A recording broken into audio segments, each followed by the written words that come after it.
প্ৰথমে মই সংগীতাই আপোনালোক সকলোকে আনটা নতুন ভিডিঅ'লৈ স্বাগতম জনালোঁ। আজি আপোনালোকৰ কাৰণে আমৰ আচাৰৰ ৰেচিপি এটা লৈ আহিছোঁ। এই আচাৰবিধ বনাবলৈ একেবাৰে সহজ আৰু এনেদৰে বনালে বহু দিনলৈ ভাল হৈ থাকে, অলপো বেয়া নহয়। আশা কৰোঁ আপোনালোকে ভিডিঅ'টো চাই ভাল পাব। তেনেহ'লে বেছি দেৰি নকৰোঁ, আহকচোন আজিৰ ভিডিঅ'টোৰ মাজলৈ আমি আগবাঢ়োঁ। আচাৰখিনি বনাবৰ কাৰণে ইয়াত মই 1 কেজি কেঁচা আম লৈছোঁ। আপোনালোকে আমৰ পৰিমাণটো অলপ কম বেছিকৈ ব্যৱহাৰ কৰিব পাৰে। আমখিনি ভালদৰে আগতীয়াকৈ ধুই থৈছিলোঁ, এতিয়া এনেদৰে টুকুৰা কৰি লৈছোঁ। মাজত এইদৰে ফালি লৈ ইয়াৰ মাজৰ যিটো গুটি অংশ সেই অংশটো পেলাই দিব। তাৰপিছতে অলপ সৰু সৰু টুকুৰাত কাটি লৈছোঁ। আপোনালোকে অলপ দীঘল দীঘলকৈও কাটিব পাৰে, যেনেকৈ ভাল পায় ঠিক তেনেদৰে আমৰ টুকুৰাখিনি কৰি ল'ব। আচাৰ প্ৰস্তুত কৰোঁতে সদায় এটা কথা মন কৰিব, ইয়াত যাতে অকণো পানী লাগিব নোৱাৰে, কাৰণ আচাৰত পানী লাগিলে আচাৰ সোনকালে বেয়া হৈ যাব। এয়া মোৰ আমখিনি কাটি লোৱা হৈ গ'ল। এতিয়া এইখিনি মই নিমখত দি ৰাখিম। তাৰ কাৰণে এনেধৰণৰ এটা শুকান কাঁচৰ বৈয়াম লৈছোঁ, বা কাঁচৰ বৈয়াম নাথাকিলে আপোনালোকে অলপ ডাঠ প্লাষ্টিকৰ বটলতো থ'ব পাৰে, কিন্তু পাৰিলে ষ্টীলৰ বাচন ব্যৱহাৰ নকৰিব। এতিয়া ইয়াতে অলপ নিমখ দি ল'লোঁ। তাৰপিছতে আমৰ টুকুৰাখিনি দিছোঁ। তাৰপিছতে আকৌ অলপ নিমখ দি তেনেদৰে আমৰ টুকুৰাখিনি দি লৈছোঁ। বা আপোনালোকে যদি সৰহ পৰিমাণত বনায় তেতিয়াহ'লে একেটা পাত্ৰত নিমখখিনি সানি লৈ তাৰপিছতে বটলটোলৈ ভৰাই ল'ব পাৰে। মই কম পৰিমাণত বনাইছোঁ কাৰণে এনেদৰেই দি লৈছোঁ। এতিয়া বটলটো অকণমান জোকাৰি দিছোঁ যাতে নিমখখিনি ভালদৰে স্প্ৰেড হৈ যায়। এতিয়া এইখিনি সাফৰ মাৰি মই 2টা ৰাতি থৈ দিম। 2 দিন থৈ দিলে খুব ধুনীয়াকৈ কোমল হৈ যায়। আপোনালোকে চাই ল'ব, যদি কোমল নহয় তেতিয়াহ'লে আৰু এদিন বা 2 দিনৰ কাৰণে তেনেদৰে থৈ দিব পাৰে।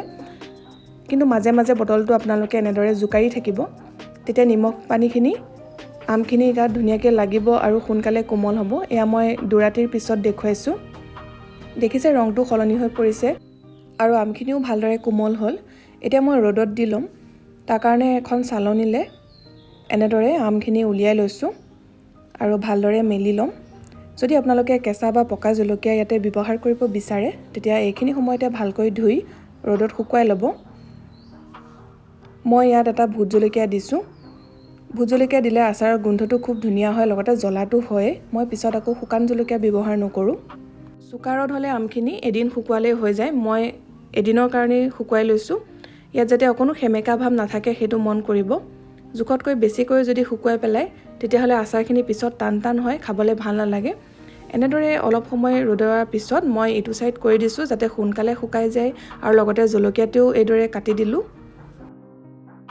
এইখিনি সময়তে আচাৰৰ মছলাখিনি ৰেডি কৰি লৈছোঁ। ডাঙৰ চামুচেৰে এচামুচ চফ, এচামুচ জনি গুটি, এচামুচ ধনিয়া, এচামুচ বগা জিৰা, আধা চামুচ ক'লা জিৰা আৰু আধা চামুচ মেথি গুটি লৈছোঁ। ইয়াত আপোনালোকে বগা সৰিয়হো ব্যৱহাৰ কৰিব পাৰে, মই আজি নাই দিয়া। আৰু যদি ভোট জলকীয়া বা কেঁচা জলকীয়া আগতে ব্যৱহাৰ কৰা নাই তেনেহ'লে এইখিনি সময়তে 4-5টামান শুকান জলকীয়া লৈ ল'ব।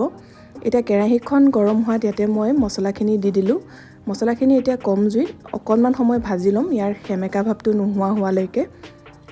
বেছিকৈ মছলা ভাজিলেও তিতা হৈ পৰে, সেই কথাটো আপোনালোকে মন কৰিব। 1-2 মিনিটমানৰ কাৰণে কম জুইত এনেদৰে ঘনাই লৰাই ভাজি ল'লে হৈ যাব। এয়া মোৰ গোটা মছলাখিনি ভালদৰে ভাজি লোৱা হৈ গ'ল। এতিয়া মই গেছৰ ফ্লেমটো অফ কৰি দিছোঁ আৰু মছলাখিনি প্লেট এখনলৈ উলিয়াই লৈছোঁ। অলপ ঠাণ্ডা হ'বলৈ দিম, তাৰপিছতে মিক্সিতে খুন্দি ল'ম বা খুন্দনাটো খুন্দিব পাৰে। যিহেতু আচাৰৰ মছলাবিলাক বৰ বেছি মিহি কৰিব নালাগে, অলপমান আধা খুন্দা হৈ থাকিলে ইয়াৰ টেষ্টটো বেছি ভাল হয়। এতিয়া আচাৰখিনি বনাই ল'ম। তাৰ কাৰণে কেৰাহীত অলপ সৰহকৈ মিঠাতেল গৰম হ'বলৈ দিছোঁ। আম যিমান লয় সেইটো হিচাপত তেলৰ পৰিমাণটো লৈ ল'ব, আৰু যদি ভিনেগাৰ ব্যৱহাৰ নকৰে তেনেহ'লে অলপ বেছিকৈয়ে ল'ব। এতিয়া তেলখিনি ভালদৰে গৰম কৰি ল'ব। একেবাৰে ধোঁৱা ওলোৱালৈকে গৰম কৰিব নালাগে, কিন্তু অলপ ভালকৈ গৰম কৰিব। আমখিনি ভালদৰে শুকাইছেনে নাই চাবৰ কাৰণে এইদৰে কৰি চাব। যদি ইয়াৰ পৰা পানী নোলায় তেতিয়াহ'লে গম পাব যে ভালদৰে শুকালে। তেলখিনি ভালদৰে গৰম হোৱাত ইয়াতে মই ডাঙৰ চামুচেৰে এচামুচ চেনি দিছোঁ। অকণমান চেনি দি দিলে ৰংটো খুব ধুনীয়া হয়, যদি ইচ্ছা নকৰে নিদিলেও হ'ব। চেনিখিনি যেতিয়া গলি অকণমান এনেদৰে ওপৰলৈ উঠি অহা নিচিনা হ'ব, তেতিয়া ইয়াতে ৰ'দৰ পৰা আনি থোৱা আমখিনি দি দিব আৰু গেছৰ ফ্লেমটো কমাই ৰাখিব। কম জুইতেই 3-4 মিনিটৰ কাৰণে এনেদৰে ভাজি ল'ম, তেতিয়া আচাৰখিনি খুবেই কোমল হয়। এতিয়া ইয়াতে জোখমতে হালধি দি ল'ব। মই ইয়াত ডাঙৰ চামুচেৰে এচামুচ হালধি ব্যৱহাৰ কৰিছোঁ। হালধিখিনি দিয়াৰ পিছতো খুব লাহে লাহে এনেদৰে এবাৰ লৰাই দিছোঁ। লগতে দি দিছোঁ ৰংটোৰ কাৰণে এচামুচ কাশ্মীৰী ৰেড চিলি পাউডাৰ। আমখিনি যিহেতু আমি আগতীয়াকৈ নিমখত দিয়ে থৈছিলোঁ, সেইবাবে নিমখ দিওঁতে চাই চিতি দিব। ইয়াত মই এই চামুচখনেৰে এচামুচ নিমখ দিছোঁ।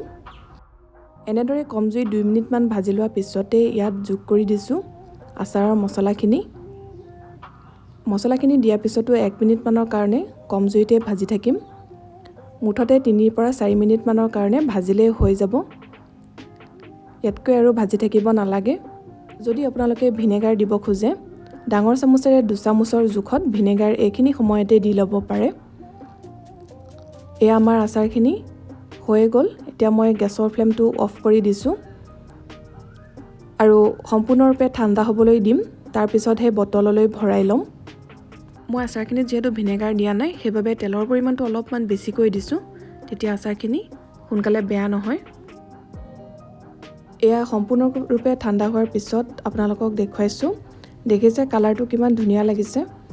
আৰু এতিয়া আচাৰখিনি এটা বটললৈ ভৰাই ল'ম। মই এনেধৰণৰ এটা চিচাৰ বটল লৈছোঁ আৰু ভালদৰে ধুই ৰ'দত শুকুৱাই লৈছোঁ। যিটো পাত্ৰত আচাৰ ৰাখে চাব যাতে তাত অকণো পানী লাগি নাথাকে, কাৰণ আচাৰত পানী লাগিলে আচাৰখিনি সোনকালে বেয়া হৈ যায়। এতিয়া এখন শুকান হেতা বা চামুচৰ সহায়েৰে পাত্ৰটোলৈ আচাৰখিনি ভৰাই ল'ব আৰু মাজে মাজে ৰ'দত দি থাকিব। বছৰ ধৰি আচাৰ খাই থাকিব পাৰিব, অলপো বেয়া নহয়। যেতিয়া আচাৰ বটলৰ পৰা উলিয়াব, তেতিয়া তিতা চামুচ ব্যৱহাৰ নকৰিব, সদায় শুকান চামুচেৰে উলিয়াব। আগতে যদি এই পদ্ধতিৰে আমৰ আচাৰ বনোৱা নাই, এবাৰ নিশ্চয় বনাই চাব আৰু কেনে পালে কমেণ্ট কৰি জনাব। যদি ৰেচিপিটো চাই ভাল পালে ভিডিঅ'টো লাইক কৰিব, লগতে শ্বেয়াৰ কৰি দিব। যিসকলে চেনেলটো এতিয়ালৈকে ছাবস্ক্ৰাইব কৰা নাই, ছাবস্ক্ৰাইব কৰি কাষতে থকা বেল আইকনটো প্ৰেছ কৰি অল কৰি ৰাখিব। তেতিয়া আহিবলগীয়া ভিডিঅ'ৰ নটিফিকেশ্যনবোৰ আপুনি পাই থাকিব। আকৌ লগ পাম নতুন ৰেচিপিৰ সৈতে। ভিডিঅ'টো চোৱাৰ কাৰণে বহুত বহুত ধন্যবাদ।